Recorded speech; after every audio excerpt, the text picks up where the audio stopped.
Hello, welcome. My name is Ichaji Prime. This isn't our usual weekly podcast. This is just, one of the reasons for starting the ITK was to express ourselves, to express our thoughts, our opinions, and, try to give as much information and knowledge as we can. So part of expressing yourself sometimes is talking about things that affect you directly. And one of those things, obviously, as I'm sure you've read the title, is being black. For me personally, I prefer to use the term African or of African descent because black is a color, whereas, or at least in my understanding, black is a color, whereas saying I'm African represents a form of cultural identity which transcends just African or the geographical location of Africa as a continent. So this podcast, whatever you want to call it, basically, was, I guess, inspired by the Jesse Williams speech and matters arising from that. Various people talking about how people of African descent, African Americans, or black people in general need to stop complaining or talking about race. So in this recording, and I don't know how long it's going to go for, obviously, you will know how long it's going to go for because it would show on the recording. But this recording will go and talk about, colonialism, slavery, racism, and cultural appropriation. And I'll try as much as possible to draw on historical occurrences and my own experience as an individual of African descent. So let's start with colonialism. So for those of you who are unfamiliar, basically it was a situation whereby mainly European countries set off around discovering new, or for them discovering new lands and new regions. And one of the main reasons for this was, especially within the 16 to 1700s, was Europe was in an economic depression. So there was need, and there was also overcrowding within the cities. So there was need to go out to find resources, to find new fertile lands for agriculture to feed the people, and also for settlers to move out. And you have a lot of people moving out of Europe for various reasons. You have them moving away from areas or from Europe because of the climate in Europe, especially with Christianity. They were running away from religious doctrines and so on and so forth.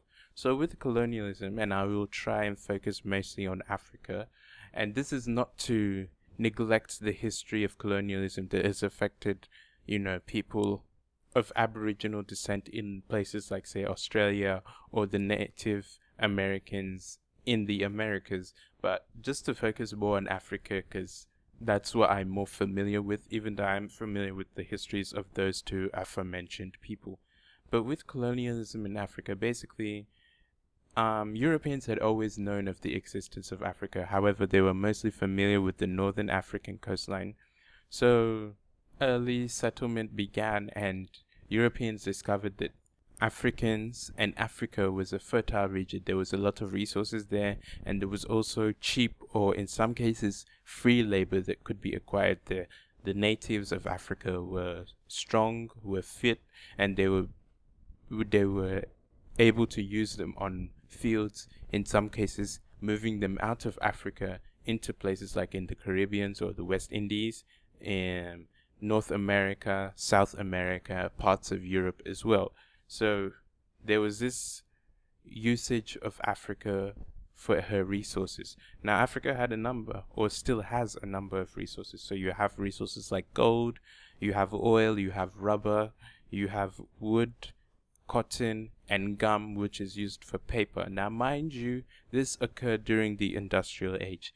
So a lot of resources that were gained from the colonies, not just within Africa. You have colonies such as India as well, which is often termed as the crown jewel of the British Empire, and you have colonies within the Caribbean and so forth. So a lot of the resources that were essentially stolen from these regions were what fueled the industrial age in Europe, because they were getting these resources for free. You had the cheap and sometimes free labor, which is spurring the agricultural development, especially with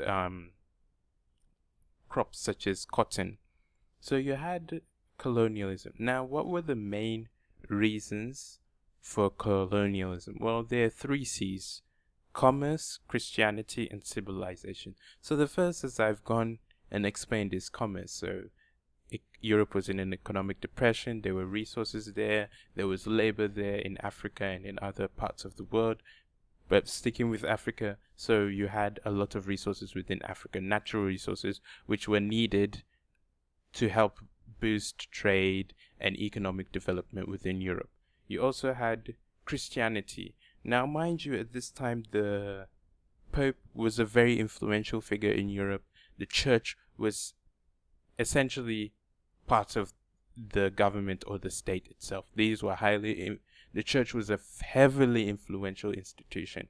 So what do you do to spread your influence to a larger, wider audience? Obviously, you want to convert more people. So Christianity was another goal for these new colonial settlers. So they were trying to spread Christianity to these heathens and, bring them towards the Lord, and also gain authority or sort of dominion over these peoples. And then you have civilization. So there was this concept that Africans were uncivilized, and this concept still is widely seen today. Now, drawing on my own experience as an African and interacting with people who were unfamiliar with Africa, you would find a lot of statements such as, "Oh, you speak English," or "Oh, what are your houses like?" There's this misconception, which I would say is a largely ignorant concept, even amongst Africans or people of African descent, that prior to European colonization, Africans were roaming around butt naked, and clicking, were riding, lions and things of that nature. Mind you, lions are not found throughout Africa. They're mostly found in the eastern and southern regions. I'm personally from Nigeria, even though I'm half Senegalese, but yeah, I'm from West Africa. So we probably didn't have lions, or we didn't use lions as a means of transport. We probably used donkeys, as stubborn as they are. So you have this preconception that Africans are uncivilized, we're brutes, and there was no civilization present before then. However, if you actually take the time to study, you would come across things like the Ashanti civilization, the Oyo Empire, the Wolof Empire in Senegal, and you have the Egyptian Empire, which for the longest period of time there have been conscious attempts to whitewash the Egyptian Empire.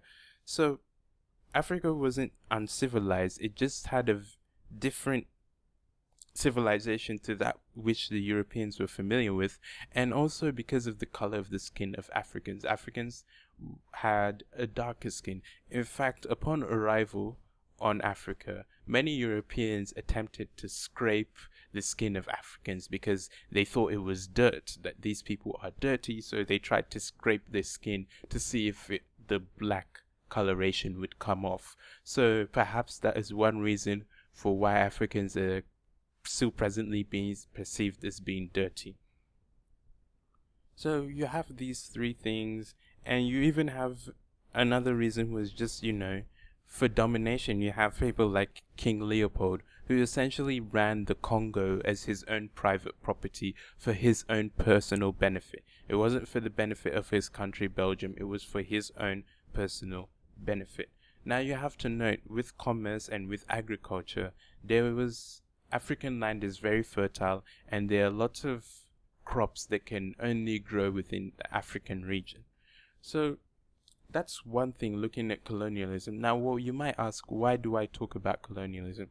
When the topic of race is discussed, often colonialism is overlooked, and partially because the narrative that controls race primarily is situated in America, and the Africans that are within America are sort of taken out of that context of colonialism, as they were not in that space. So with colonialism, it had lasting effects till this day in African populations.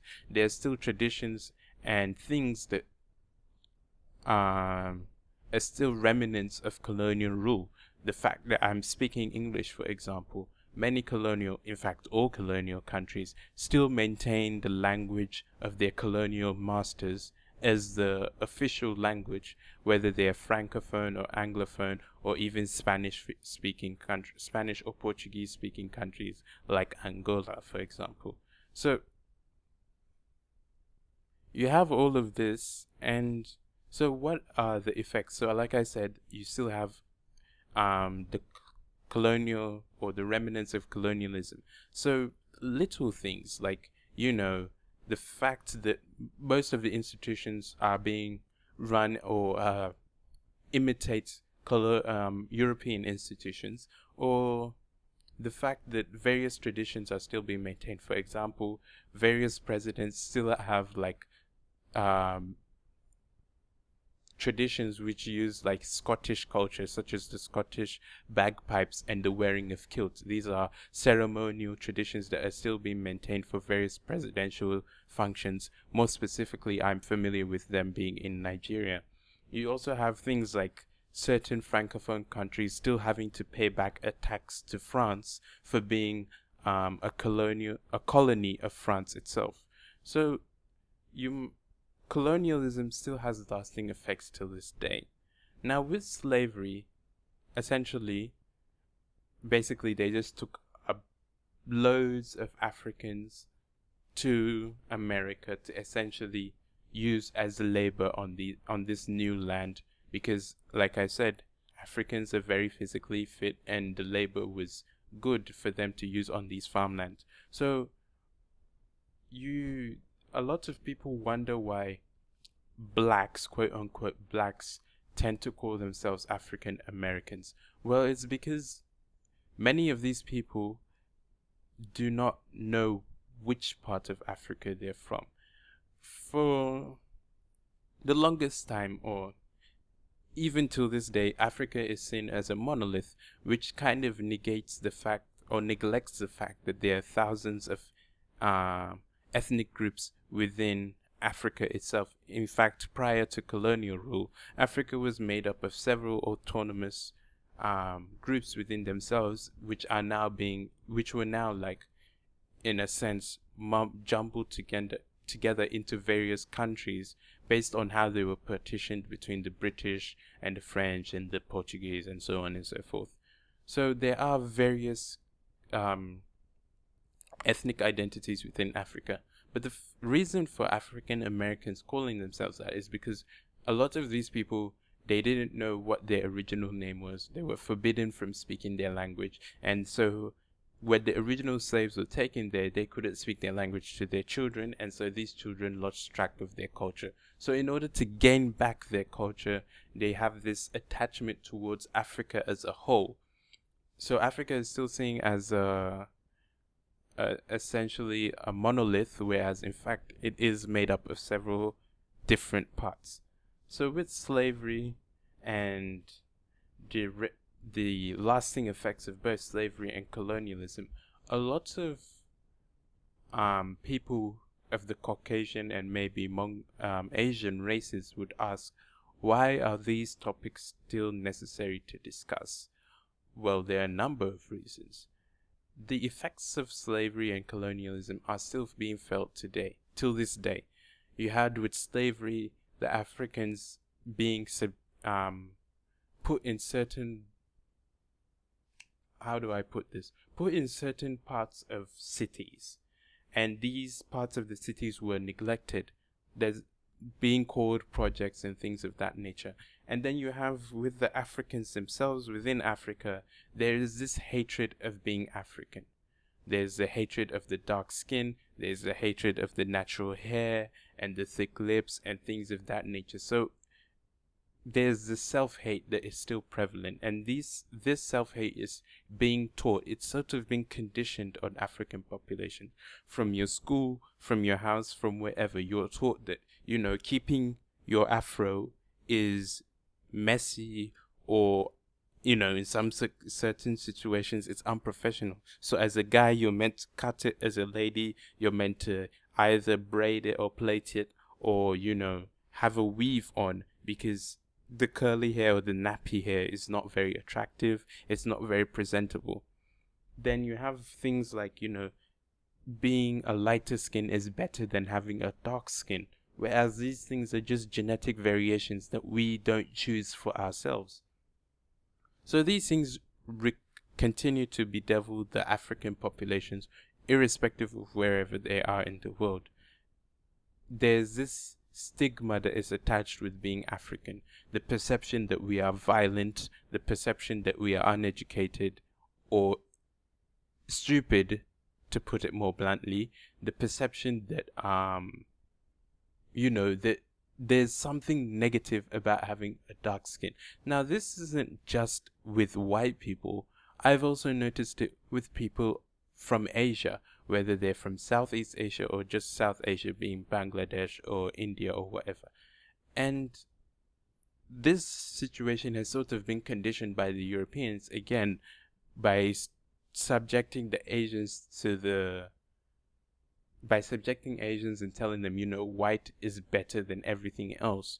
So I've heard my Asian friends tell me that, they've been conditioned into thinking that white is the best, then followed by them, and white is the worst. So they are, belittled by whites, so they have to then belittle Africans or people who are of a darker skin to make themselves feel better. And also the perception that being dark in color means you work in fields and then you spend more time in the sun and you are more likely to be poor. Another thing is that, yes, the perception that all Africans are poor. Now, I'm not going to sit here and be, I'm not going to sit here and lie to myself or to lie to anybody that Africans are not poor. Yes, indeed, Africans are poor. Now, there are many reasons for this. Some reason is that, various regimes that have come and wanted to uplift or to improve the situation of Africans have been taken out. Now, it may sound to you like a conspiracy theory, but it isn't. There were conceited plans to keep Africans and Africa in a state of poverty. It would be easier to gain resources from them. It would be easier to gain or maintain influence over Africans if Africa remains underdeveloped. You have people like Thomas Sankara, Patrice Lumumba, and these are people, especially I'll stick with Thomas Sankara. Now, Thomas Sankara was a Marxist. He was a leader of Burkina Faso. Burkina Faso, prior to his rule, was known as Upper Volta. He changed the name to Burkina Faso, meaning the land of the upright people. He was a Marxist, a known Marxist, but he was someone who advocated for equal rights, and he also led a number of reforms. He was a president who made Burkina Faso self-sufficient in terms of food products. Burkina Faso was producing enough food products to feed itself, and this was largely possible due to the popular support and the programs that he had put forward. He drastically cut government spending and things of that nature. Now, his administration was cut short because the Americans didn't like the fact that he was empowering his people, and also there was, well, not just the Americans, also the French, but he was empowering his people and he was teaching his people to be independent and to move for themselves. Now, what does this have to do with colonialism and slavery? Well, the colonial master of Burkina Faso was France, and France didn't like the kind of tone and rhetoric that Thomas Sankara had. He had this idea of people or Africans being independent and fending for themselves and doing things for themselves. So, orchestrating a coup against him and using his best friend to overthrow him and things of that nature. So you have conceited efforts to keep Africa in a state of poverty. And this is also with the connivance of Africans themselves, and we can go on and on in circles about that. But back to why talking about this is important. The reason why talking about racism, slavery, and colonialism is important is in order for us to gain a better understanding of each other. I believe that if people understand one another, they will be able to respect one another, and there is less tendency for there to be friction within the communities. From what I've seen and my own experiences, the reason why people fear Africans is purely because they don't know anything about us, and they're just going off things they see on TV. I've spoken to a number of people who have said, talking to you has changed my perception of not just Nigerians, but Africa in general. So talking about these things and making people understand the things we go through as people of African descent on a weekly and sometimes daily basis. I've had situations whereby I'm walking on the street and then people cross the road out of fear or are startled by me or speak in a slower pace because they think I won't understand what they're trying to say, or have various racial slurs hurled at me. These are things that I face and many black people face on a daily basis. So for us to not talk about it means you're silencing our oppression. And yes, a lot of people are oppressed. Situations like in America whereby people of different races consume things like marijuana at an equal rate, but one race is targeted more than another, is an example of oppression. There are various examples, and I think to go over all of them in detail would make this go on for too long. But what I do feel is important is talking about this and educating people on it. And what I think Jesse Williams did was to start the conversation, and I think I'm just throwing in my own 2 cents on this conversation. Now, with cultural appropriation, a lot of people of African descent feel as though, they will start something and then it becomes more popular. You see it with dreadlocks. Dreadlocks has been a tradition in various African communities for thousands of years. Now, a lot of people would also reference Scottish, I believe it was Scottish people who also have dreads in their hairs and things of that nature. But with cultural appropriation, and why that also is important, is that, to me, honestly, no culture can presently claim to be unique, because every culture has copied or has taken things from another culture. Every culture derives from another culture, and and that's how we move forward as a global society. We take 1 or 2 things from one another. However, whenever you use something that isn't yours, it is always important to cite or reference what you've taken from. We see it when writing articles. You cite where you got your information from. And many people believe it should be the same with culture. When you use certain things from a different culture, you should say, hey, I got this idea from such and such. Which is why I also said when I started this recording that I was inspired by Jesse Williams to record this as well. So with cultural appropriation, I do believe it is important for us to state, what inspires us. And it's not a bad thing to be inspired. I believe everybody is inspired. There's nobody on the face of this earth that isn't inspired. If you're not inspired by anything, you must have been inspired by your parents. The mere fact that you gain genetic, your DNA from your parents means that you are in some way inspired by them.